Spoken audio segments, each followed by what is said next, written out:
Yo, what is going on, people? Welcome to Throwdown, episode 181.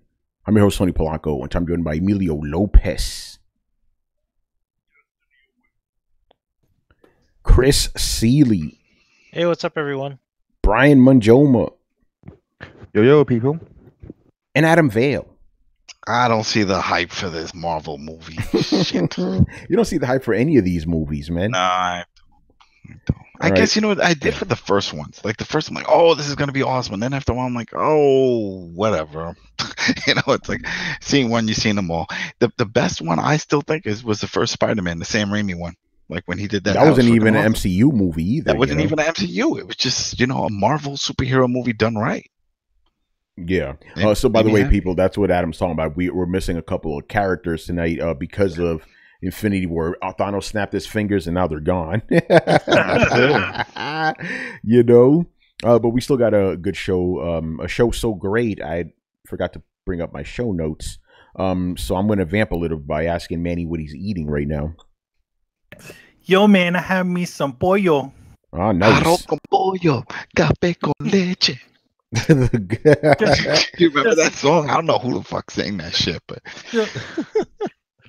Yeah, so I just mute my microphone so you're not hearing me like. you don't want to be Oh, you don't no. want to be Torrance, you know. Yeah. no, I never understood. I know people that eat like that, and I'm like, why? It's like, No, so good, it's so good. I was like, your mouth is saucy now, and now I hear it. It just doesn't sound right. Your mouth is saucy. That's what it sounds like. It's all slobbery. Torts is all like, huh, so I'm playing this new game, and then Yeah, man, fuck this game, man. Oh man. All right. First of all, I want to give a huge shout out to Phantom Vash, who, with the exception of our main topic, pretty much came up with all the show notes this week. Because I didn't know what the fuck happened this week. It was dry as fuck. So as usual, when that happens, I go on Twitter and I ask the fans what do they want us to talk about. And I'll be honest with you, it's kind of interesting. I almost never get any responses to this shit. I don't know why. I'm like, so you don't want us to talk about anything in particular? But Phantom Vash, he suggested a bunch of stuff. I'm like, man, all this shit is gold. I'm going to talk about all this shit. Just thank you, brother. One of our biggest longtime fans over there in Hawaii.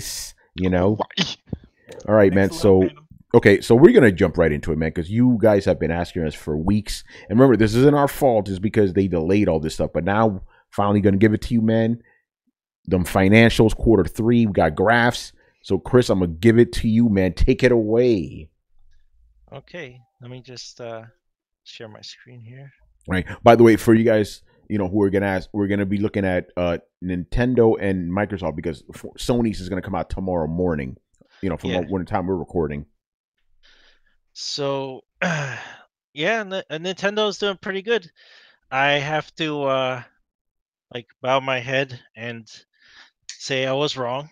Bow your head in shame. It's no, I'm not ashamed. Like I made a prediction that was based on what I knew, and they completely changed it up. As a matter of fact, even with this financial investor meeting today, Kimishima stepped down. Yeah, And they man. replaced him. Yeah. So there was a lot of changes happening. And so they lose 2 board members and then they promoted 2 guys. I think one of them is the producer from Mario. Oh, shit. And He's on the board Pokemon. of directors. most, Yeah. So I mean you're getting creative guys in there and they're all much younger, right? 40s. So Mhm. so this is what I was talking about like years ago that like the old guard needs to step down is happening.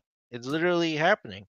And the proof's in the pudding. I'm going to show you these numbers. the one thing to know about the thing is that Kimishima stepping down was already in the cards. He was only supposed to be temporary. Right, but they made him permanent last year, and now he's stepped out of the role, and one of the board members stepped up into the role. Now I don't know much about this new guy. What's his name? Shintaro Furukawa. I don't know if he was a creative guy in Nintendo. He's been there a long time. He joined Nintendo back in '94. In the 94. He did marketing and advertising and stuff like that. Yeah, so I mean, that is key, man. So we'll see what this guy does. I don't know. Kimishima, I've described him before. He's 100% business. He's not He's like the opposite of Iwata. This guy's not going to bow and apologize and take a pay cut, nothing. He's just going to cut to the bone. And I mean, this is why 1-2 Switch was $60. This guy, man. He's not. He will, put a premium on everything. Oh no. But no, that was Kimishima. But he's gone. He did work. I mean, he wrote on what was coming, and it did well. So what I've done is I did a breakdown of 6 years, right? So show you what I think are the key values in these reports. And I have the report open. I'll show you other numbers, but oh, my bad. Chris, as always, just explain it also in a way so the people who are listening to us understand what's going on. Also, quick question. The Dip Dop Doopity wants to know: is this all Nintendo or is blue Nintendo and green Xbox? He just wants to know. Oh no, these are. I just differentiated the graph. If you look at the title, this is all Nintendo. This is a Nintendo chart. Microsoft has this crazy report, which I'll show you. I didn't have to do anything; they animated it themselves. So all right, yeah, we'll get to Microsoft when we get to them. But let's go over these Nintendo numbers. Yeah. So if you look at these graphs, like you can see the dips for the Wii U. You see where like Wii U is just like crashing down. I mean, so. Like you have like the first number is net sales, right? Net sales is like your total sales, systems, games, all that stuff. So they just tank like from 2013 to 2017. You have this steep decline in sales, and then I want you to notice the the bar. This is from the financial report last year, and this 2018. This is this financial report. It's literally double last year's net sales. They doubled their sales in a year. Damn. So that's extremely impressive. So and another key value is operating profit. Now, operating profit is not total profit. I have that in another chart. It's key because it accounts for the amount of money they had to spend to get product into market and marketing and all that stuff versus the net sales. So the net sales is just pure money. That's just like, how much did we make? And I'll show you on here. Go up real fast. Make sure I cover all my bases. So I'm not screwing with anyone. They'll come after you, man, if you fuck it up. Right. So see right here, net sales. This is like all of it, right? And then what you do to get gross profit is you deduct the cost of sales, right? How much did you make? How much did it cost you to put the product into market? And then you get gross profit. And then once you deduct all the other administrative expenses off of that, then you get your operating profit, which is like a key. That's why I label it the key value, because you take out all those deductions and it's like, well, okay, what did we make after that? And then after that, all the way at the bottom, this number is important. Profit attributable to owners of parent. So this is a number the shareholders care about. This is like, what is the profit that the parent company is making? So that, and then this is this number way down here. Once you do all the deductions and losses and taxes, you get that. So what's the number for the folks who are listening?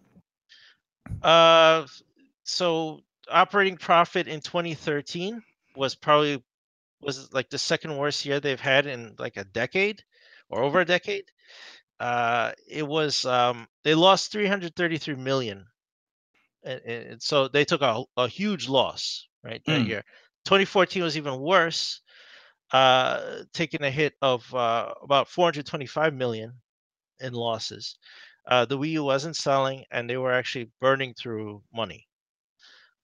So going into 2015, they turned it around. They started to push 3DS harder, and you see that they're in the green again with 226.7 million. 2015 is also the year that they sold a bunch of stuff too, right? Or was that 2016? That was 2016. So I'll explain that when I get to cash and deposits and assets. 2016 a little better. It's inching up, right? So at financial at the year end 2016 they were at about 300 million, in operating profit. Then it drops again for 2017. It dipped to 269 million roughly USD because they basically let the Wii U kite. They were just done with it, right? So they didn't promote it. They didn't do anything. They were writing off 3DS and going into the Switch, right? So they were just like, whatever. The Wii U was like dead in the water at this point. Then you get to you get to this year, you get to 2018, and look at that number. It's literally 1.625 billion in operating profit. Like let me just put that in context. I said the year before they were at only at 269 million to 1.625 billion dollars in a year. Damn, right? son. You know, it's like that's a increase. That's a fivefold increase, like 5, 6, 7, sevenfold from last year, about roughly. So that's a huge number. You can the graph can visualize it. So for people listening, about 6 to 7-fold increase. For those watching, you can see here's 2017. Here's that number, that 269 million. 2018, 1.625 billion. Look at that. You can see the difference. Also, it correlates with the net sales, which is like, like I said, it's more than double last year. And on some of that even was the Switch, because the Switch launched like March 1st or something, and so it counted towards last year's financial report. And I'll show you how embarrassing the Wii U is at the end when I go into the sales pie chart. So then the next value is so the absolute profit. How much did Nintendo themselves take in for those years, right? So at 2013, they had dipped. The Wii U was not doing well. So you have about 64.9 million in profit. End of 2013. Then they took a huge loss. So you're talking the total loss that year. Probably they deferred taxes and stuff. The loss of $212.5 million in 2014. So that's pretty much the roughest year according to these numbers for them. 2015 they were back up again. Pushing 3DS, leaning on it hard, and pushing some other stuff. So they got in the green, 382.9 million. Then 2016, another huge dip. You're talking 151 million in profit. 2017 saw a huge surge. So this is what Manny was talking about. It's like sell a bunch of stuff. So how did they get to almost? You have 939 roughly million in parent company profit. So how did they do that from 2016 to 2017 with the Switch only existing for less than a month in that? And that I've talked about before. That was when they sold the Seattle Mariners. And they got a huge payout for that. So that counts towards this profit. That's called extraordinary income when you sell stuff outside of your regular business. So they sold the Mariners, got a tidy profit off of it, and that's accounting for this number here. So you go to 2018 now. So the total profit for Nintendo this year was $1.277 billion, right? So they have like far surpassed the problems they had last year. I mean, they really sold a farm to bet on the Switch, right? The Mariners, like, it was a huge sale to get rid of that, stay afloat, push the marketing of the Switch and all that stuff, and it paid off. It really paid off. So let's go to cash and deposit. So this is everyone's favorite number, right? This is what everybody calls the war chest. This is the closest value you're going to get to that, right? So when you guys talk about war chest, you don't understand what that means. Cash and deposits is what a company has in liquidity, what they can spend immediately. Like if all of Nintendo's securities and treasuries and stocks got called in, that is the money they would use to pay that off, like, immediately, right? So that's what you guys would consider war chest. That's money you can use immediately, and it's money that goes towards daily operations all over the world and all this stuff. So you can see by this graph, I'll read off the numbers. So 2013, you're talking, they were at 4.38 billion liquidity. So that's not a lot for a global company, and I will demonstrate that when we go to Microsoft. So that's the money they have on hand, right? So it does increase year over year, but it increases year over year for the reason they were really like bailing water, because the Wii U is losing money. You can see 2014 is a terrible year, but yet their cash and deposits is only at 4.34 billion. And they did that by deferring taxes and all this stuff to make sure they keep liquid. They wanted to not go under 4 billion or 4.3 billion, whatever they set. They didn't want to go below it. So they would do anything to sell off whatever to keep afloat. So 2015 things started to pick up. They're at 4.893 billion dollars in the bank. 2016 you're at 5.22 billion. 2017, you're at 6 billion. Again, the Mariners was a big part of that. And then, so you get to 2018. So now, even with operating costs, even with deferred taxes coming back to haunt them, because remember, they keep pushing that off. You have to pay it at some point. So this year was very, very good to them, because even with all that, they were able to now get up to $6.81 billion in liquidity. So in cash and deposits. So yes, so guys, it's like, are they growing their war chest? Yes, that's the money they have on hand. It has increased significantly, and it is due to sales this time. It is due to just great sales of the Switch, their games, and 3DS still being a force. And plus, there was a crazy number for their mobile, like Fire Emblem and this Animal Farm and stuff. So their mobile stuff is increasing. Like they're getting much more profit out of it. Okay, so the last part before I get into the nitty gritty of that is I want to show you last year's system sales chart versus 2018. And I just want to demonstrate. So in the end of 2017, you're at roughly 2.269 billion in sales for the 3DS systems. So that's all the 3DS systems, 2DS, 2DS XL, 3DS, all of them. So that's what they pulled in. So that's why I said, and I said this before, it was over 50% of their sales. You can see by the chart here. Now this is just systems. This is not mobile stuff or digital sales. This is just systems. And Nintendo 3DS in 2017 counted for 53.5% of that total money they pulled in from system sales. It accounted for over half of it. This is why the 3DS is still going strong, right? But if you look here, the Nintendo Switch counted for 24% of that total. You're talking a total pull-in of $4.243 billion. The Switch was out less than a month before this report was compiled and managed to do that. That's how pathetic the Wii U was. The Wii U for the whole year only is about 14% of that profit. So, I mean, think about that. The Switch in 1 month blew away the Wii U selling for a year, right? That's crazy, yeah. And other sales is just legacy systems that they were selling and controllers, all that kind of stuff. Then yeah, it's probably the whatever the classic consoles and stuff like that they put out, right? Yeah. The classic systems, yeah, it would be the NES Classic lumped in there with other stuff they sell. Then you get to 2018.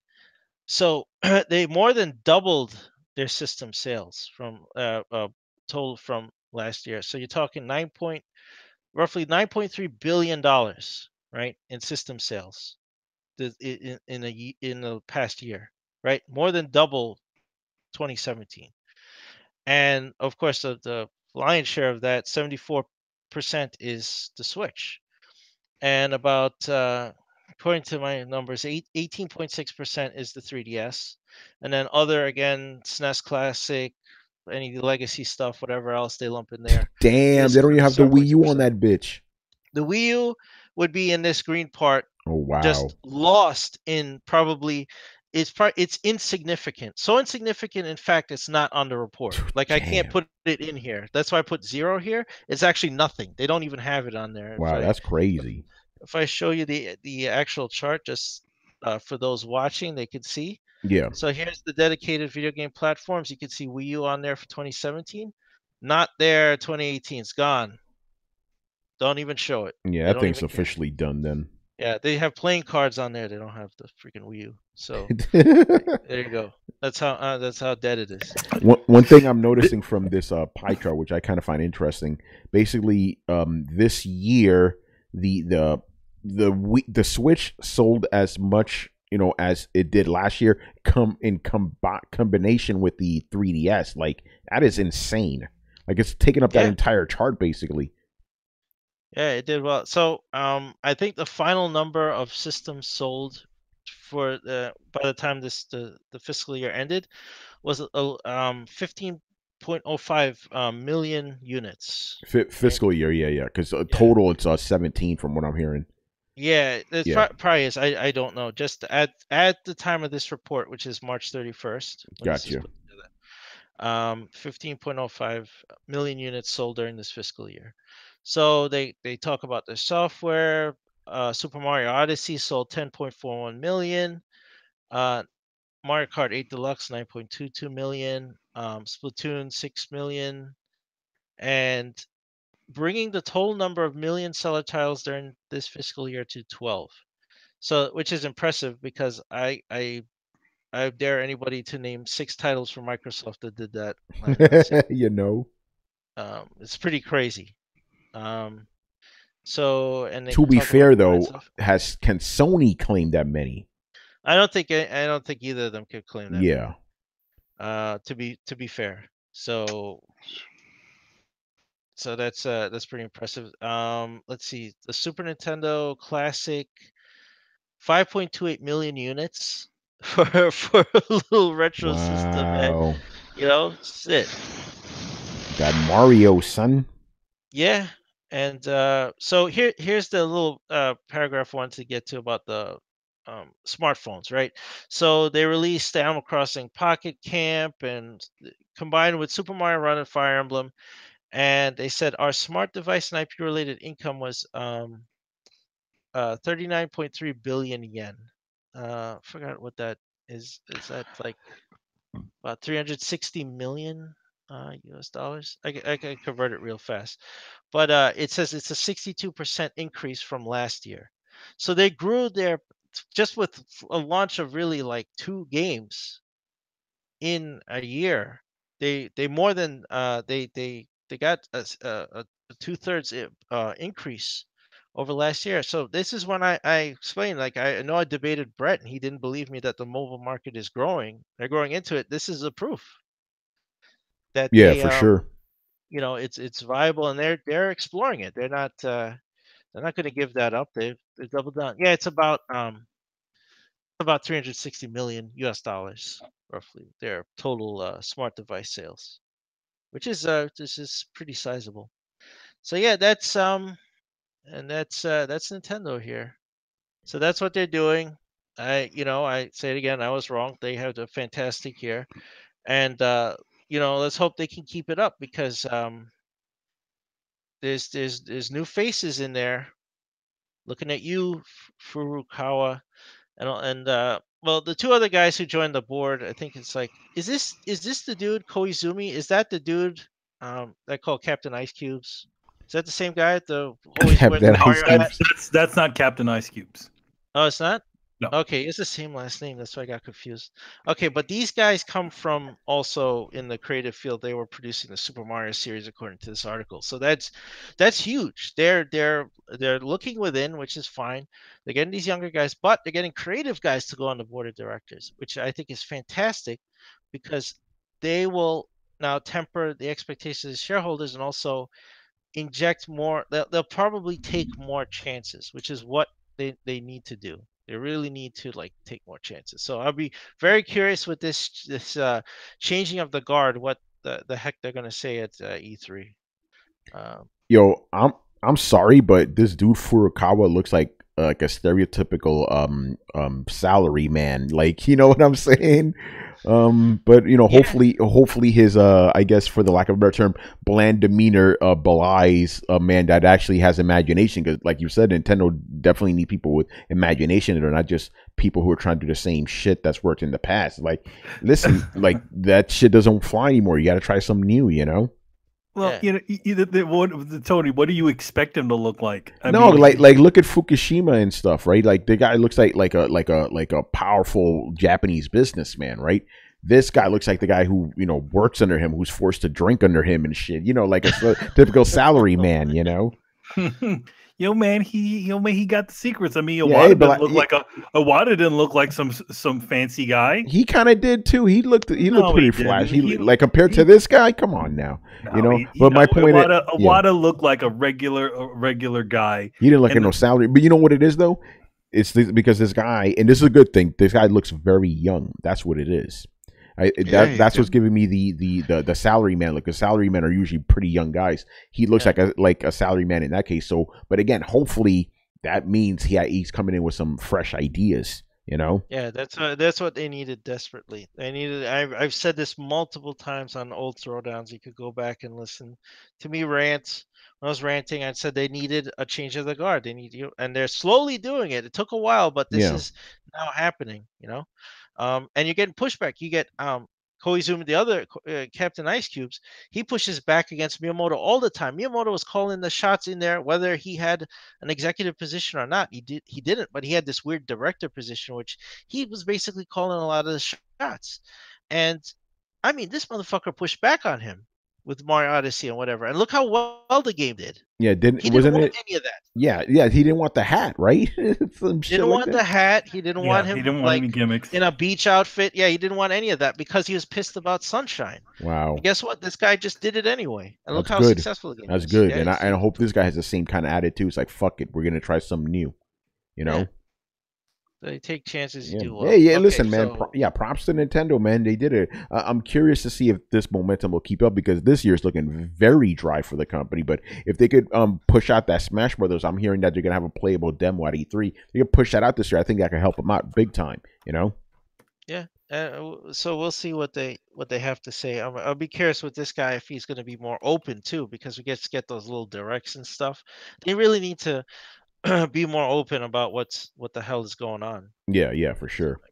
All right. So we got Microsoft next, right?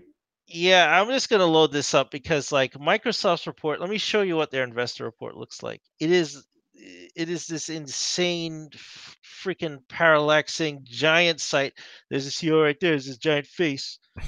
And I mean, they have so many products and sections on there. Like it. Look at this. Damn. This is a novel, right? And I had to go like through it just to find Xbox in here. Like, forget it. So yeah, I just made sure I kept the window open just so I could show you the breakdown. And they did a 3-year breakdown for me, so that's good. I didn't need to do that.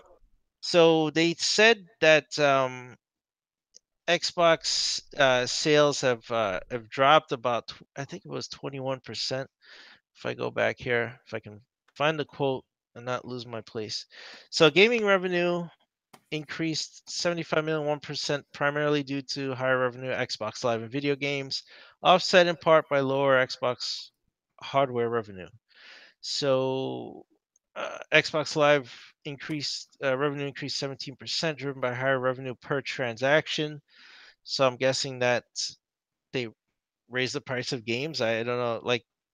That seems a little weird to me. Like the price of Live, did Live Nope. increase in price? So it's just the must be the cost of the games on there and volume of transactions. So basically, yeah. So they're talking about the software in here. Hardware wise though, they here we go. Gaming revenue decreased slightly, primarily due to lower Xbox hardware revenue, offset by higher software revenue.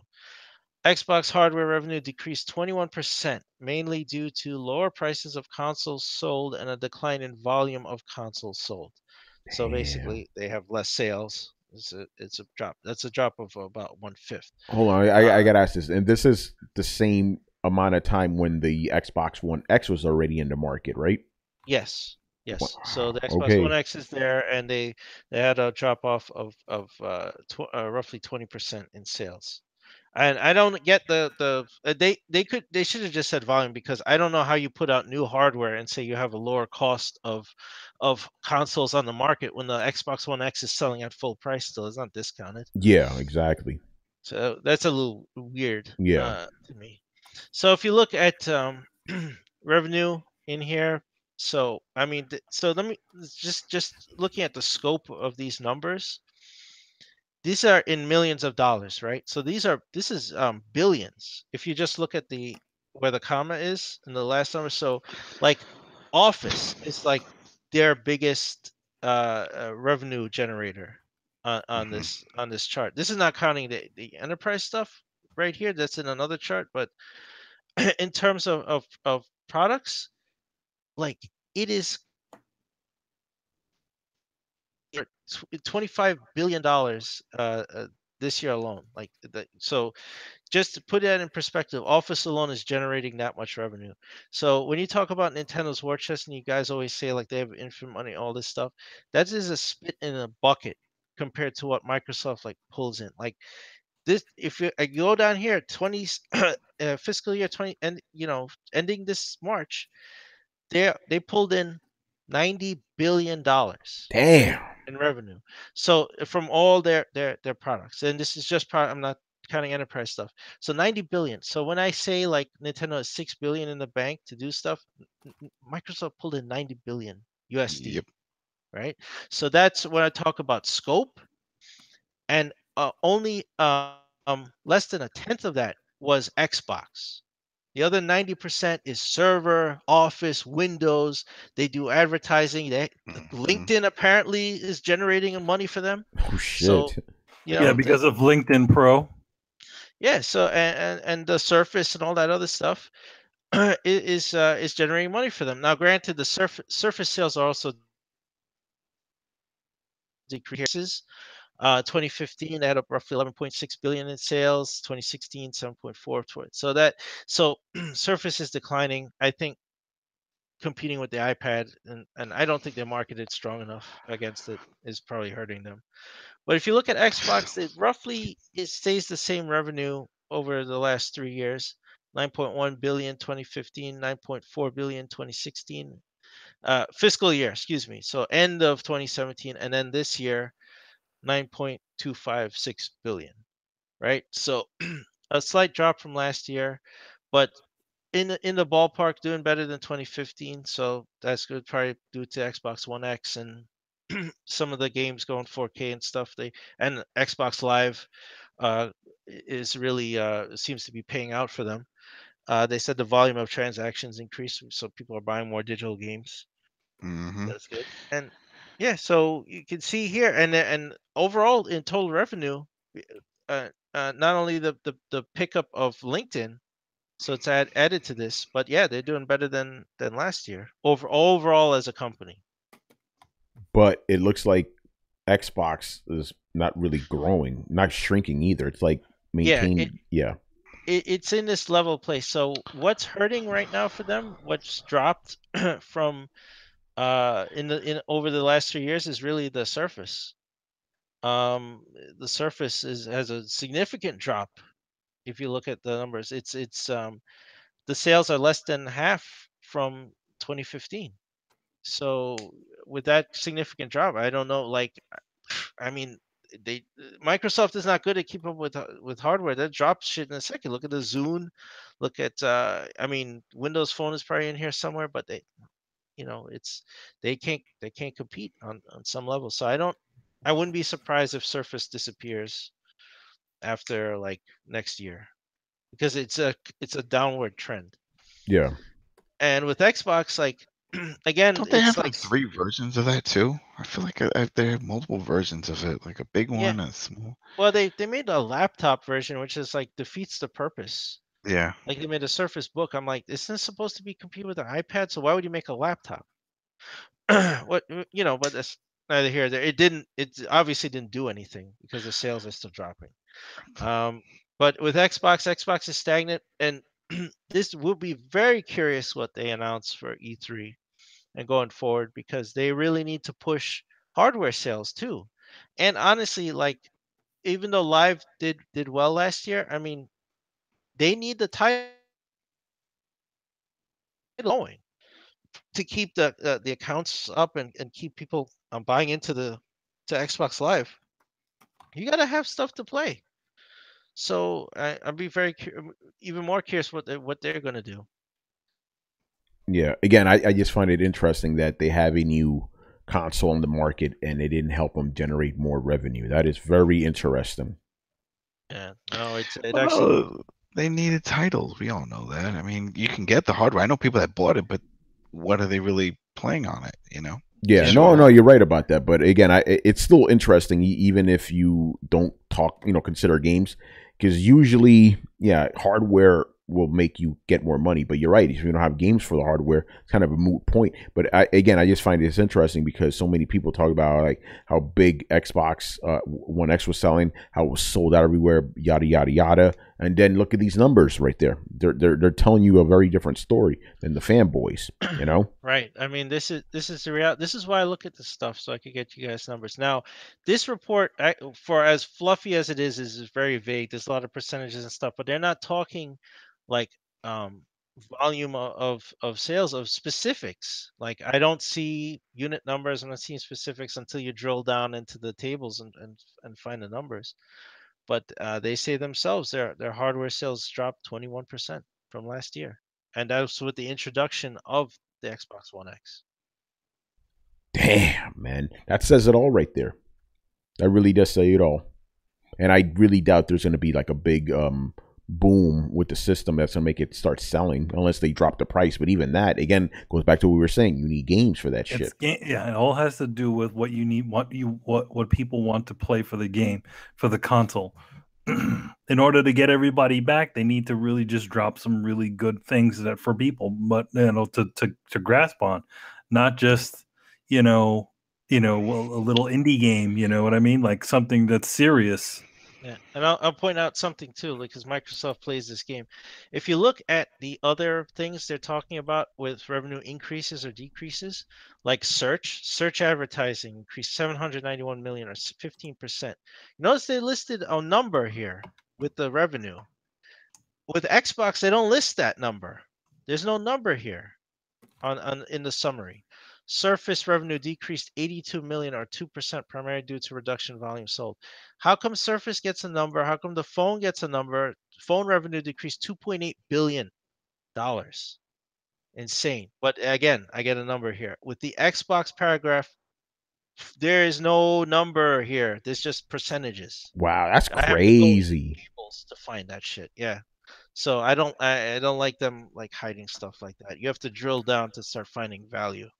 Yeah, okay, that's interesting because I thought maybe them not giving Xbox numbers is like a Microsoft policy. No, it's just for Xbox because they're giving you all the other numbers for everything else. Right. Here's Windows revenue right here in the paragraph. They talk about percentages. They also give you the increase or decrease. They put it in dollar value. Except for Xbox, they don't do that. Shit. Wow, that's very interesting, as Richard Bailey would say, man.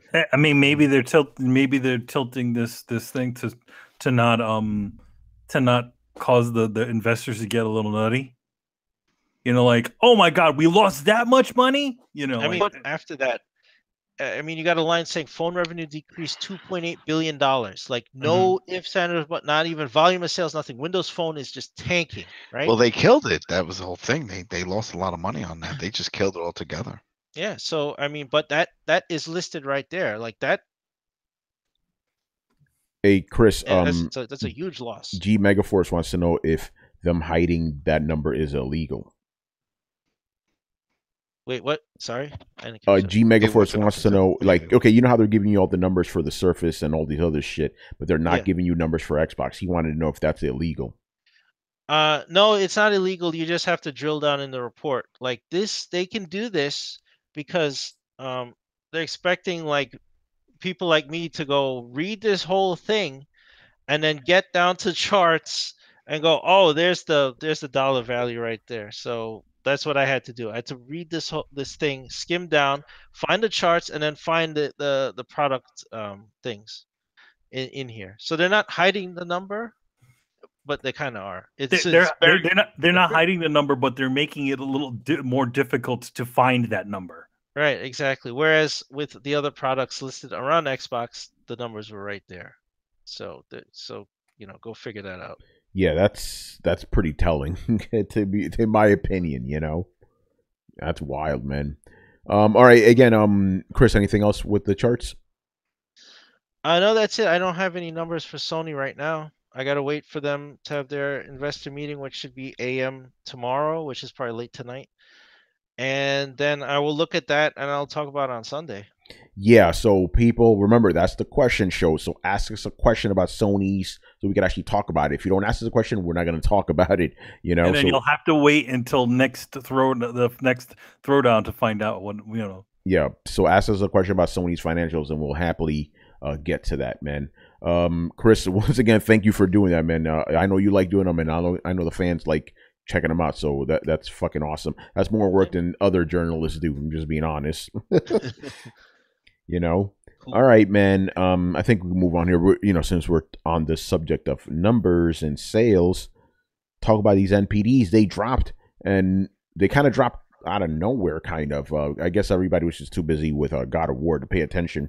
All right, so I'm just going to read this shit. This is from VentureBeat, obviously. The game industry generated 1.32 billion in March, down 11% year over year. However, game consumers still dropped more in cash in 2018, 2017 so far. That's interesting. So, wait, Chris, how does that work? How is revenue down 11%, but people spend more money? I don't understand that. Well, they must have had a loss in other places. Like volume sales, they count hardware and software. So if you have a software sales increase, but your volume of sales of hardware drops, and it drops significant, then you have an overall loss. Yeah. So is this report counting systems and software, right? Yeah. Or is it just software? No, it's both. It's software and hardware. You know what? Let me read this entire intro paragraph, and I want you to break it down because, to me, again, I'm not trained in any of this. It seems like they're giving me contradictory information. So it goes: the game industry generated 1.32 billion in March, down 11% year over year. However, game consumers still dropped more cash in 2018 than 2017 so far. Sales have hit 3.41 billion, up 15% year over year from 2.98 billion, according to the industry tracking firm NPD Group. So, which is it? Is it down 11% or up 15%? Yeah, it's a little weird without seeing the chart. So when I showed you like net sales and gross profit and all that stuff, they're confusing net sales with profit, right? So they're telling you one number which drops, and then they're telling you another number which is high. So I showed you the net sales of Nintendo. If I just showed you that number with no context, it'd be like Nintendo's making a ton of money, right? Yeah. And then I show you the next number, a profit, and like, oh, but they somehow lost money, right? And then it's like, what? This doesn't make sense. So whoever put that together should have explained that he's looking at either gross profit or net sales, and then he's looking at operating profit or whatever after you take out taxes and all that stuff. Gotcha. All right. Here's some more breakdowns. Here are the numbers for March. Okay. 1.316 billion, down 11% from 1.478 billion in March 2017. Hardware 331 million, down 32% from 485. Yeah, because the Switch didn't come out this year. PC and console software 613 million, down 10% from 682 million. Accessories 372 million, up 20% from 310 million. And here is how 2018 is comparing so far to 2017 in terms of year-to-date dollar sales. Total is 3.41 billion, up 15% from 2.98 billion in 2017 year-to-date. Hardware 925 million, up 13% from 817 million. PC and console software 1.53 billion, up 8% from 1.42 billion. Accessories 956 million, up 29% from 740 million. So again, I'm it's like I'm seeing two sets of numbers here. It's like one's telling me it's down, the other one's telling me it's up. So which is it? I think he's only talking about net sales, and the net sales look like they're higher, but there must be some other reason that the profit is down, even though the net sales are higher, and that can happen. Yeah. But without the full context, I couldn't tell you. Yeah. And obviously, this March we didn't have the Switch, we didn't have Zelda, so that's why some of these things may be down. But it seems like they're saying that maybe from basically, if you compare this March to last March, things are down. But if you compare this year so far to last year so far at that same point, things are up. I think that makes more sense to me. I think that's what they're getting at. All right, so let's go down software as we usually like to do here. So no surprise here. Far Cry 5, the best-selling game of March. Surprising, here's a surprise. Sea of Thieves is number 2. And this is, since it doesn't have an asterisk, I'm going to have to assume it's both digital and, digital and physical. I was told that Xbox Game Pass sales are not included in this, but I don't know. But I don't know if that's true now. That's just what I've been told, but I can't verify that. So don't chew me out in case I'm wrong. MLB The Show is number 3. Kirby Star Allies, this does not include digital, is number 4. Brian's favorite, Grand Theft Auto 5, has sold is number 5. By the way, the game is now officially the best-selling piece of entertainment of all time. Think about that. Any movies, music, it sold more than anything. 90 million copies of this game. I wonder if the actors know this, because one of them he was on Walking Dead, right? The guy who plays Trevor, and he just got killed off. That's a spoiler. Who gives a shit? So he got killed off. Anyway, the point is they had him on Talking Dead, and they were like, yeah, at least you still have, you're on Westworld, so people can see you there. I'm like, fucking people can see him on Grand Theft Auto almost everywhere. You know what I mean? On every platform. So I wonder if they get any royalties or anything from that, because shit, they gotta get something from that. Well, if you remember a certain lawsuit. Yeah, the lawsuit and a certain case from the guy who was previously in Nico. There was Nico, and then there was also the guy who was in Red Dead Redemption. He never saw any of the millions that game made after the game was out. Yeah, that's true. That's the kind of kooky way that it kind of works.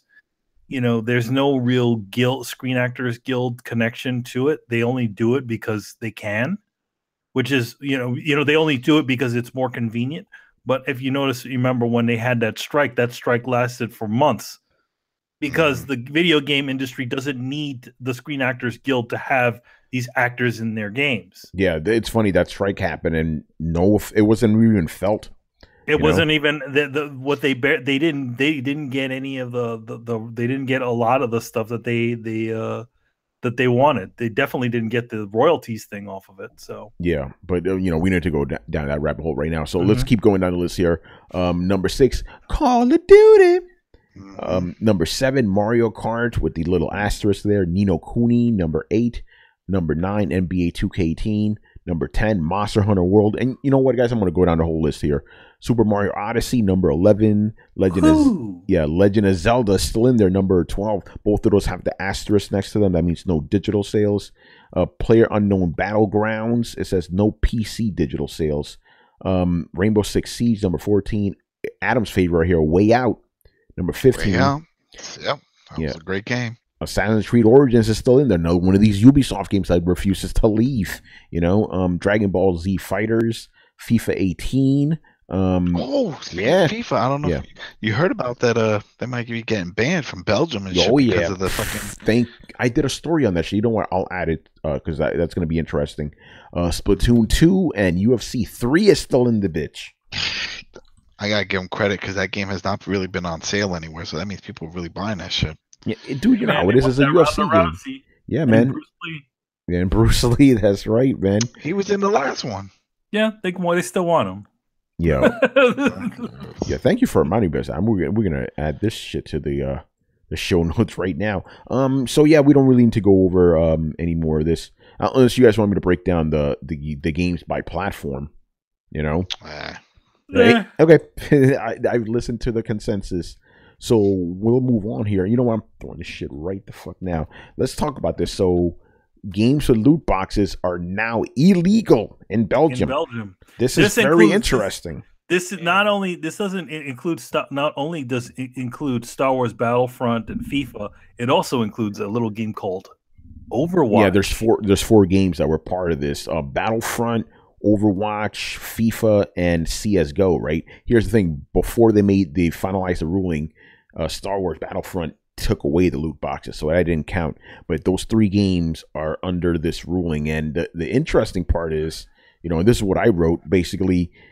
Let me look at my own thing here. It's kind of interesting. Okay, if the guilty publishers, in this case Valve, EA, and Activision, do not remove loot boxes from their games, they can face a prison sentence of up to 5 years and a fine of up to 800,000 euros. Crazy, you know. So I want to know, how would Belgium, you know, criminalize or penalize these guys if they're not Belgium citizens? Like, Chris, how do you do that with a multinational corporation? Well, I mean, it's just like how China, for many, many years, you couldn't buy Nintendo consoles in China. Like, yeah, they're just carrying it. They just stopped carrying it. So either, I guess the law would allow the option, like either EA, if they want to continue selling in Belgium, it's a region thing. Like you can have an EA Belgium office or whatever, reps there. And they have to obey each national law, and they have to do currency exchange, whatever. So they either strip the damn loot boxes out of Battlefront 2 to continue selling in that country, or it will be pulled, right? So that, or they were talking about giving them an AO rating, adults only. Right, which means probably in Belgium, just like here, it won't be sold in retail stores. Yeah, but again, I'm wondering, like, because they said you could get a prison sentence of up to 5 years. Who are you going to throw to jail? They're not doing that. That's not. But why throw that in there? Makes sense. Yeah, that's what I'm saying. Like, who are you sending to jail? That's just a law that they have within themselves. Yeah, you know what I mean? Yeah, because I'm like, who are you sending to jail? It makes no sense. You're going to go get EA? Yeah, that's what I'm saying. Yeah, no, that doesn't make any sense. Yeah, you're going to go get Gabe Newell? Come on, man. This shit don't make no sense. But yeah, it is interesting. So, and apparently, this is what I learned doing my little research for that article, that Germany and the Netherlands have already made this shit illegal. So this is real right now. Yep. Well, that's what EA gets. Fucking it up for everybody. Yeah, and just even for the guys that are not even really doing a really horrible job at it. Overwatch is only doing the cosmetic stuff. Yeah, cosmetics. Yeah, and this is what I said before. I predict it's already happening. I have to predict it's already happening. You're not going to see games with loot boxes like this anymore because too much pushback, and that's a good thing, because people they were about to get fleeced. They fought right the fuck back. But it only with Anthem though. Yeah, we'll see about Anthem. But again, the only reason this really happened is because they started fucking with Star Wars. Nobody cared when they were doing it with FIFA. Very interesting. Even now, FIFA isn't really in. FIFA and the other EA games are not in the conversation, but Star Wars Battlefront is. Yeah. Yep. Question. But that's what happens. It just takes one to fucking everybody. Yeah, I know. We hear you, Brian. What's up? I got a question. Do you think that this will result in companies making like a loot box free version for like these countries that ban them, or just remove them outright? That's a possibility. I said, you have a stripped version, or they're gonna get a rating that they can't be sold in stores. And I'm sure they don't want that one. Oh, God damn it. There's some fucking asshole in the Twitch chat, and Barry can't ban him. What's annoying is all that bullshit he said, it showed up on the screen. So we apologize for that, people. We're not in control of that. Let me see if I could figure out how to delete this asshole. All right. Yeah. Anything else on this? No, I mean, it's good on them, but I mean, it sucks that it had to get to that level. It sucks that the game industry couldn't police themselves to the point where they're not taking advantage of people. Right. This is what they wanted to avoid with the ESRB and everything is government stepping into video games. Mm-hmm. So now you have them legislating on loot box, and also like the crazy addition of whatever a prison sentence or whatever, which seems ridiculous to me. It's supposed to protect people from being fleeced by companies. Like, are you going to arrest the guy who bought the game? Like, that's stupid. But this is all EA's fault. You guys are greedy fuckers, and you need to stop trying to fleece people and nickel and dime people and make solid games. Oh, by the way, games with a single player narrative don't sell. Nintendo has something different to say. I just read the report. Yeah, and I'm sure the way with things are going with the certain Dad of War sort of game. Right, I'm sure it would do phenomenally, and they're just full of shit. They only said that because they wanted to push this stuff, and now look what it's caused. Yeah, but now we actually do have some like countries legislating this shit, so it's crazy, man. All right, I think that's enough for that. Again, apologize for that fucking asshole. It was a hit and run, as Barry said. The guy came in and said some bullshit and then just dipped, so he couldn't ban him. All right, moving on. This is an interesting one, and our actual featured image for the night. Classic Halo games may be coming to the PC. Don't you mean back to the PC? Yeah, man. If for you guys who don't know, because some people have short fish memories out there. Halo 1 and 2 were on PC back in the day, right? They're not anymore, but if something is to be believed, they may be back. So what happened is, this is from the where the fuck am I reading this shit from? Destructoid, I believe. Basically, somebody made like a modded Halo game on PC, right? Microsoft shut that shit. Yeah, they shut that shit right down. But apparently, they said this is what Microsoft said after they shut it down. They go, as we look ahead, we're very excited about the prospects of an official classic Halo experience making its way to PC. That was Phil Spencer who said that. Very, very interesting. Uncle Phil said that? Yeah. So, but again, it's like we've had these games on PC already, Yeah. Well, let's hope it's a superior version. It might be the remaster or something like that, or like the Master Chief Collection, or do something. Yeah, that's what I think it is. It's going to be the Master Chief Collection that's going to be making its appearance on there. But the key is that they're willing to work with the group that made that version. So what it is they took assets from what was in that Halo one, because a while ago they were going to make one for PC, some weird version just for Russia, and then they stopped. So they took some of those assets and they kept working on it. They made their own thing. So Microsoft is still going to play nice with them and say, hey, listen, once we decide to start working on this new PC project, you guys can jump in on it and help with maps and stuff like that. So they didn't they didn't pull like and supposedly they're still working with them. Like they're talking things out. The way they worded it wasn't like a cease and desist type of thing. It's like, hey, we see what you're doing. Maybe we can work something out. Well, that's the way you do that sort of stuff. Because it's their product. They're helping promote their product. Helping them, so. Yeah, it'll definitely help them. Obviously, there is some sort of interest in this sort of stuff, rather than kind of shooting it out of the air before it even, before anything. Why not get, to have a little bit of talk of them, and see if they can actually pull it together. Yeah, it just makes sense. Like Microsoft makes PC games, they make PCs, they make PC software. Come on now, it's bullshit. What's bullshit is the reaction, because these Xbox guys are obviously losing their minds. No, it's never going to happen. It's never going to happen. It already did happen. You just forgot. Yeah, exactly. Conveniently, But I said this too. Halo 6 will be on Xbox on PC. I guarantee you that. It'll be a PC Anywhere game. That's all. Xbox Anywhere. Also, let me also add that Halo is also just so happens to be on Mac as well. Yep. See, there you go. In fact, Halo was supposed to be a Microsoft, an Apple game.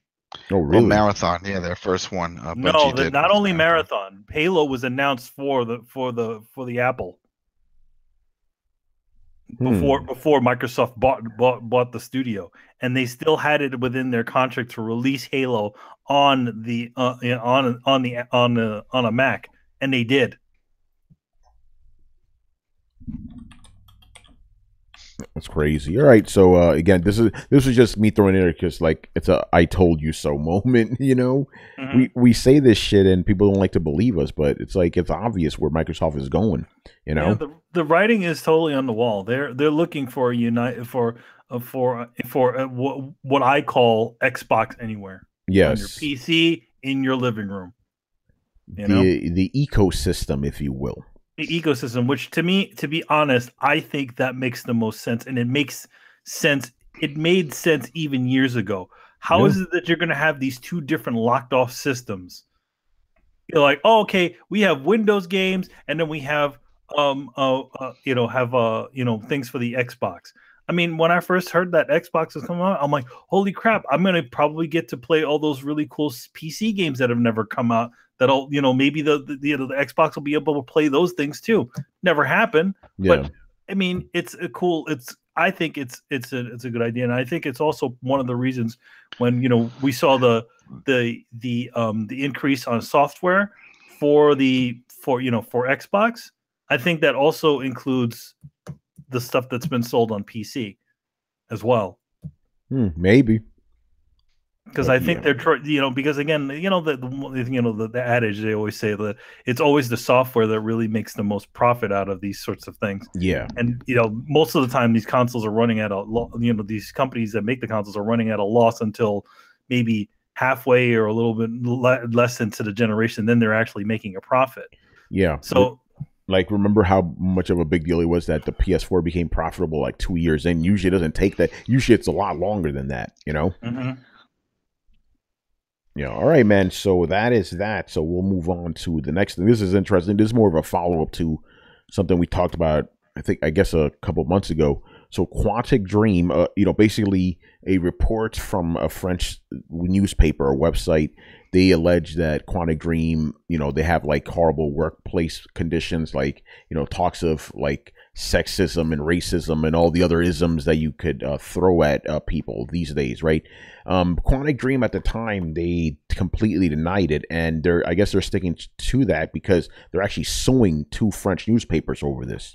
So the tables have turned, as you will. Very interesting. And apparently this report came from Jason Schreier from Kotaku. And while he was out there, because he's promoting his book, it's coming out in France over there. I forgot the name of his book, but from my hear, it's a good book. But Pixels? Yeah, something like that. Blood, Sweat, and Pixels. Yeah. So he was out there to promote the book, but while he was out there, he wanted to talk to the journalist, just to do a report. The journalist said, I can't talk about that because I'm going to court and all this. I'm like, oh, shit is real right now. So yeah, they're gonna take him to court, and because the Quantic Dream is flat out denying this shit. Obviously the journalist's like, no, we did our homework, blah blah, we figured this out, all this other shit. But pretty interesting, man. What do you guys think? It comes down to what they want as a source. They want to know who said it. Yeah. And that's where it becomes an issue. Once they do find out, because who knows? Maybe once they see the person or the people, they'll be like, "Oh yeah, we remember that." Because from when wasn't it like emails that were being sent out? Yeah, it was emails. That's right. And so I mean, that's the thing. They should be able to have that archived if it did get sent, and maybe they're like, "Nope, it didn't get sent," so then they're calling bullshit on it. So we'll see. Yeah. So my other question is, do you guys think this, like, if this, let's just say for the sake of argument that Quantic Dreams wins the lawsuit, do you think it'll open up other game studios to do this to other companies that they feel are, putting out mistruths about them? It's possible, right? It is possible. I mean, here's the other kind of fucked up thing. Like, because, whether this is true or if it is not true, Quantic Dream can just continue to take them to court until they fuck them over. Yeah. Yeah, that's also true. Just continuously throw, pull them into court for all kinds of other different, for different or the same reasons, and then just kind of blow them away financially. But who knows? Yeah, I definitely think it'll set a precedent, because this is if Cage is right and he wins this lawsuit, then it's libel, Yeah, this is basically what it is. How many times can you take people to court in France? Because over here, obviously, once it's settled, that's it. For the most part. I don't know how it works in France over there because Manny's right. They could just do this shit until oblivion, you know. It's what happened is what happened with what's his face and Hulk Hogan. They just kept throwing those guys into court and just trying to sue them. Yeah, but they try for different things until they get until they got it. Yeah. Yeah, you can't just go for the same thing over and over again in America. I don't know how it works in France. Yeah, I have no idea. I know some places in Europe you can keep going to like Italy does that type of shit. Like you could, let's say like if actually there was this girl, she was accused of murder, she was found innocent, and then they retried her again, they found her guilty, you know. That can never happen in America, you know. It's like if she's found innocent, that's it, you know. They can't retry her even if she later admits she killed her, you know. It's like oh well, you know. It's double jeopardy. Yeah, there you go. That's the term of it. You know, like OJ, my man could have said, "Yeah, I killed the bitch." As soon as he got acquitted, you know, then he couldn't touch him, even though he kind of admitted it with that stupid book. If I would have, who does that shit? Yo, a psychopath, man, a narcissist. That's who does that. But we're getting off topic there. But yeah, Quantic Dream. No real bone in this case, but it would be interesting to see what's going to happen if they win. You know, we'll see, because these things will also take a long time. You know, Again, I don't know how things are done over there in France land. All right, and the last thing, this was kind of more for Brett, but you know we could chime in on this too, obviously. The whole so apparently Final Fantasy VII Remake is hitting some production snags. Like they had Cyber Connect 2, the people who made the Dot Hack games, they were making the game, but apparently, and correct me if I'm wrong here because the report is a little bit jumbled, apparently they were outsourcing the shit to some other people, and Square Enix did not like what they were producing, so they scrapped the whole thing and they started the game over again. So you know, so think about it, like because the game's been in development for 4 years, actually been in development for 2 years after they got rid of Cyber Connect. So this game, don't expect this shit out anytime soon, people. You know, holy crap. Yeah, I wish I could, you know, break this down a little bit easier, because again, this report is kind of little labyrinthian, if you allow me to use a $20 word there. But from what I understand is Cyber Connect apparently outsourced the work. Square Enix then was not happy, and they scrapped the whole thing. They're starting from scratch. That is, yeah, that's bad. That they're gonna have that game ready. Shit. When's the next presidential election? Maybe that. It says Square Enix shifted the game to internal development in early 2017. So yeah, this game's been in development for like a year, basically. Oh, damn. Wow. It's this report here is from Reset Era. It's now in development at BD1, the Final Fantasy 13 Mobius team. Okay, so now they're actually doing it themselves after outsourcing it to Cyber Connect. You know, this is very interesting, man. I wonder why they outsourced it in the first place. Yeah, I don't get it. They probably wanted to get the development out there, and they just weren't. It just wasn't happening with these guys, which I don't understand. Like why do they have to go through this whole hoopla of trying to fully remake the game? Like, just give us some friggin' higher resolution things. You could do the same angles and all that other shit, and just call it a day. Give some new cinematics, and there we go. We don't need. I feel like we don't need to go. Like, it doesn't need to be Final Fantasy 15.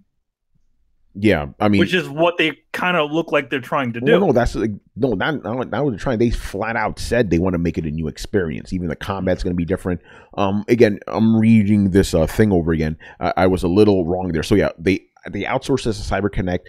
They didn't like the results, so they started doing it themselves. Cyber Connect did not outsource it. Square Enix outsourced it to them. So So I mean, that's the usual thing. They always, some companies put another company in charge of doing that's not unheard of. Manny, you know what your suggestion is, as you told me earlier. Yo, man, get Blue Point, man. They can figure that shit out. They seem to do a pretty damn good job, right? Yeah, man. But yeah, this is something people aren't talking about. Final Fantasy VII Remake would be good, but just do it in the original style. Why do you have to go crazy, man?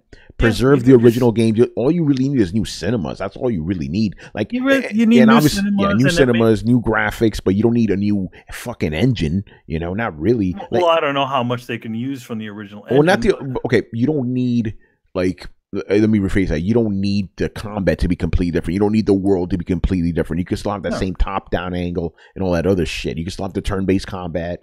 I don't understand why they're going so crazy, man. It's like, like when they remade Final Fantasy, was it 4, right? To be honest, it was pretty much the same game. It hit all the same beats. It was still a top-down RPG. It had all those different things, except it did the same thing, just with, better graphics or new designs, stuff like that. Yeah, so I don't know why they're going buck wild with this. Whatever. Here's the thing, man, and I've said this from the beginning. I don't really care about Final Fantasy VII Remake. I could just play the original if I want. It still holds up. PlayStation. Graphically, it's rough on the eyes, but gameplay-wise, it still plays great. Yep. That's the thing about RPG, turn-based RPGs in general. They age really good combat-wise. You don't really need this shit. No. I mean, you can play a pretty solid version of it. What they did that other version of it, they kind of just ported the PC version or whatever. Yeah. By the way, the reason I wanted, I did want Brett to talk about this is because unlike the rest of us, he's actually passionate about this. I don't think the rest of us even give a fuck. To be honest, that's true. I don't care. I don't care. I don't care. I do not care. It would be nice to see it happen, but at the same time, it's like it doesn't need to be like this whole ultra production. Yeah. By the way, Carlos is texting us right now. He's fucked up. He just saw Infinity. I hear my phone buzzing. He just saw Infinity. You heard my phone go off before. Yeah, he's fucked up right now for obvious reasons. What's going on, Dio? He goes, the outsourcing from CyberConnect sounds like what happened with Marvel's Capcom Infinite. Matthew, what's going on, Matthew? He goes, I think they started from scratch because by the time they realized it wasn't going to work, they figured new hardware is around the corner and it's still years off from the remake. Yeah. Again, that's also a possibility too. Now it's like, okay, that game, when is that going to be released? It's probably going to take a while. Yeah. Don't care. I'm sorry. And to be honest, I'd much rather have the Final Fantasy team not working on some old ass game. Yeah, work on a new game. Let's work on a new game. And I'm thinking that's where the idea of doing the outsourcing came from. It's like, okay, we'll just do it this way. Hire fucking level 5. They can do a goddamn good job, right? Yeah. But again, all this started because the fans have been asking for this shit for like a decade now. Why? I don't get it, man. I mean, I can understand wanting to have a prettier version of the original game, but it doesn't need to be Final Fantasy 15 again. Yeah, it's insane, man. All right, yeah. Again, since Brett isn't here, we just ran through this show. Arguing. Yeah, no arguing. That's right, man. So you know what? I'm gonna do something a little extra for you guys, just for fun. I'm gonna give you, I guess, a quick review of the My Arcade Micro Player Retro Arcade. Look at this thing. Are you allowed to talk about it? Oh yeah. I'm allowed to talk about it. There's no embargo for this. So basically, the company My Arcade, they teamed up with Data East to release a bunch of these little arcade systems, right? We saw these actually at E3 last year. They had a whole booth devoted to it with Data East, arcade cabinets and this stuff there. Yeah, they actually have it's just called Data East Classics that has 30 games instead of just one. This just has one. So, fuck it, let's do this. I'll unbox it for you guys. We know already. Because I'm writing a review for Geek.com. Should be up tomorrow. But you guys like looking at this shit. These things are pretty nice. All right. Yeah, it's amazing. It's amazing how they got that little thing. It's got a nice little, LED monitor on there. Yeah, I don't have the batteries in there right now, but basically it has all the same artwork from the original. This is Cave Ninja or Joe and Mac. Right here from the back, as you can see, that's where the batteries go. But if you don't have batteries, you can just plug it in with a USB. As a matter of fact, I could do that right now, can't I? Give me a second, people. We're gonna light this motherfucker up. You're gonna stick it into your computer? Well, the thing is, I was charging my phone, so I'm just gonna stick it here. It should work the same, I'm guessing. Yeah, those are the a friend of mine over here actually collects. Can you see this? Check this out. There you go. I hope this music isn't copyrighted. We can't even hear it, so that's fine. All right, so that's Joe and Mac. I hear a little bit. Now I hear it. Yeah. You went through. There's Joe and Mac. Some little graphics. Obviously, I can't play like this. Let me tell you about some of the features. This thing is nice. By the way, you see this right here? It's like where you stick the coins and stuff. That's how you turn it on and off. You know? Yeah. Pretty dope. So you have the arcade stick here, and you have your 2 buttons. And the cool thing is, if you notice, the arcade stick is actually on a D-pad, right? So if you want, you can remove it.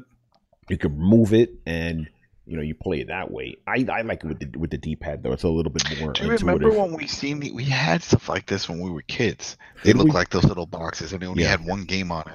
Yeah, those things were like those Tiger Arcade things. These are actually the real games. Like this is not like. I'm assuming this is an emulator, but yeah. Oh yeah, it's obvious. Like running on a little emulator that. But yeah, it looks nice. I like it. They've been doing a lot of mini. How much are they? Oh, that's the other thing I want to talk about with the review. $35 for this. So my thing is, you're really buying this more for display because it's like, who's gonna spend $35 to play Joe and Mac?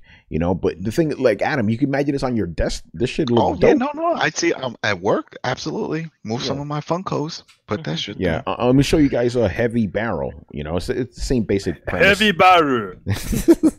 Heavy battery. Again, same basic ideas. So yeah, these are on sale right now. They've been on sale for a little bit actually. My review's coming a little bit late, but listen, I appreciate being sent any of this. So shout out to which game do they have besides the Joe and Mac? What's the other one? All right, Bad Dudes. Bad Dudes have Burger Time. Bad Dudes is on the Switch. Did you see that? Oh, is it? Yeah, they put Bad Dudes on the Switch. Are they saving Trump now? Are they saving Trump now? They're saving the same president. Ninja president. Your Ninja president. And people are like, what are you talking about? Yeah, that's the goal of Bad Dudes. Yeah. Okay. So there's some people in the chat saying they think $35 is not bad. Okay. Not bad for what you get. Cause it's not like you said. Most people probably won't even play this shit. They'll just put it up, and people are like, oh wow, that's cool. Yeah. This is really fun. By the way, you can see it perfectly there too. And it controls really good, actually. So you'd be surprised. They have rubber grips on the bottom, so they don't slide around. But you could also just pick it up and play kind of like a handheld if you want. Or can you get it? Pretty much like you can. I think they sell, some of them sell at Target, and some of them sell at all. Stupid. Wait, hold on. All right, I'll stop. You could probably get them. You can also get them on Amazon as well. The Amazons. This company also does. Not only do they make single ones, but they also, at least the ones that I demoed at E3, they also had ones that had multiple games. Yeah, they have like I said, they have the Data East box, and it has 30 games. These just have 2 of them. 4 AA batteries, or just plug it in like I did. It's cool, man. I really enjoy these and stuff. So definitely, like for me, it's more for ornamental reasons. Just keep in mind because they look really cool. Although I'm like, I kind of want other companies to do these. Like imagine like Capcom games, like a little Street Fighter, or Midway games, like a little Mortal Kombat and shit. Games that we played, back in the day. Hey man, I played those games. Man, you ain't played that. You ain't played that. I haven't played that Joe. That we played Joe and Mac, and we played Joe and Mac. I never played Heavy Barrel though. That's the one I didn't. I had Heavy Barrel and but you played that on the arcade though. I did play that on the arcade. But Joe and Mac, I do remember dinosaurs. You already know, man. You already know. I think we're gonna just wrap this one up right now. But before we wrap up, a couple of things here, man. So. This weekend, we're bringing back spoiler alert in... Oh, shit! All right, so the first one, that's right, 2 spoiler alerts coming for you. First one is going to be God of War. A lot of you guys... Yeah, man, a lot of people of you have beaten it. So we're going to do a spoiler alert on Saturday. This is actually me and Riku's plan. It's actually Riku instigated this. So it's going to be me, Riku... Will Santiago from The Tester, Jack Move Johnny from Weapon Wheel Podcast, and maybe Carlos. I think Carlos is going to be available. We're going to try to keep it kind of a small cast. Well, yeah, actually, I don't know. If Carlos did not finish it, we may have another guest. We're trying to get somebody else big, but I don't want to blow up his spot just yet. And then on Monday, by popular request, we're actually bringing back movie spoiler alerts. Whoa, double whammy. It's been 2 years since we have done a spoiler alert. For a movie. So for a movie and games. For movies, it's been longer. For games, the last one that we did was Final Fantasy. Final Fantasy? Yeah. Okay, yeah, it's been a while. So we're bringing back movie spoilers. So you already know what movie, man. It's Infinity Wars, baby. So I don't know who's going to be on there. We're going to have a special guest. I don't want to name him yet. All I'm going to say is you guys do know him, but we're going to have that. Okay, because here's the thing. I have to kind of get clearance on something. So I'm not sure if we're going to do it live, but you're definitely going to get that. It'll be early next week after you guys have seen it. So that'll be good. Trying to finalize it, but I'm going to, just like the game spoiler, I'm going to keep it a short cast, like 5 people, it'll be good. And also, I teased this last week, but I forgot to upload the video. I'm going to do this thing called Tony Tries, suggested by Torrance, where I start playing games I normally wouldn't give a fuck about. We're going to delay that to next weekend, since I want you guys to see the video that Torrance put together and, get excited for it. Should be interesting. So the first game I'm going to play is Fortnite. We'll see me bitching. And by the way, just so you know, I will not play any game I have to pay for. Fuck that. So does that mean that Torrance is going to be doing a lot of donations? Yeah, like Torrance, man. Either free games or buy games for me. Play some indie games. I could do that, as long as I don't have to pay for them. But the whole point of it is like me playing a game, because Torrance just wants to see me get really mad at a game. So it has to be like either like games I wouldn't normally play, like a MOBA or a whatever the fuck battle royale games, or maybe just some bullshit indie games. Who knows? It'll be interesting, man, but I'll be next weekend. And also, I'm going to be doing a very special interview tomorrow, which I'll tell you guys about on Sunday. So look out for that. I'm going to be interviewing the developer and the actors of a certain big game that just came out. We may have dedicated an episode to it, and we may be doing a spoiler alert on it. I think you guys already know what the fuck I'm talking about. Gears of War. Yeah. Is the guest Jason Schreier from Kotaku? No, it's not. Nice. Oh, look at that. See, I kind of knew it. The chat's already filling up with people who've seen the movie. Very cool. Yeah, no, it's not Jason Schreier, but it's a good friend of ours. We met him at E3. He's a very cool dude. It'll be fun. All right, so that's going to do it for us, man. Let me get our little bumper here as we're supposed to. All right, so thank you for watching and listening. Subscribe to Throwdown on SoundCloud, iTunes, and YouTube. Follow us on Twitch, Mixer, Twitter, and Facebook at Throwdown Show. Links are located in the description below. Once again, our show is Tony Polanco, and it's joined by Emilio Lopez. Thanos reigns. Chris Seeley. Hey, take care, everyone. Adam Vale. See you tomorrow at WrestleCast. Another 15 hours. But this one will be special because we're going to be talking about the greatest Royal Rumble, which is taking place tomorrow in Saudi Arabia. Interesting. And Brian Manjoma. Stay safe, people, and watch out for that guy that clicks his fingers. Yes. Very dubious. All right, guys. We'll see you tomorrow night for God of War spoiler alert, man. Later. Laters.